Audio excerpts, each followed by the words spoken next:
कोकणातील प्रत्येक घटनेवर असणार आहे आमची नजर।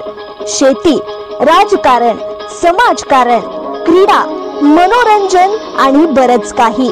आपण पाहताय कोकणातील वेगवान news channel KK news Konkan. बप्पांची मूर्ती कशी घडते, चिमुकल्यांनी घेतली माहिती। पीएम श्री राजीप शाळा नंबर 1 शाळेतील विद्यार्थ्यांची कारखान्यास भेट।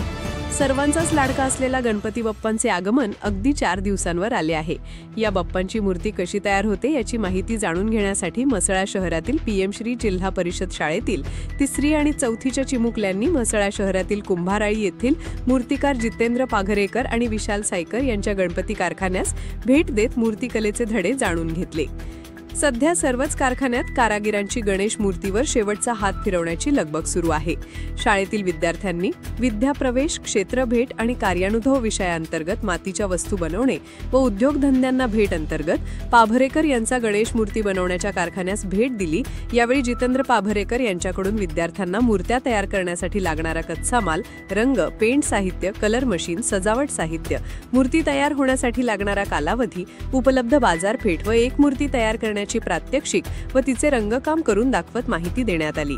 यावेळी नगराध्यक्ष संजय कर्णिक, शाळा व्यवस्थापन समिती अध्यक्ष शशिकांत, शाळेतील दीपक मुंडे, इंदिरा चौधरी, साक्षी जंगम उपस्थित होते। केके न्यूजसाठी निकेश कोकच्या म्हसळा। आपल्या परिसरातील महत्त्वाच्या बातम्या पाहण्यासाठी आजच आमच्या केके न्यूज मराठी चॅनलला सबस्क्राइब करा आणि बाजूचा बेल आयकॉनचं बटन प्रेस करा।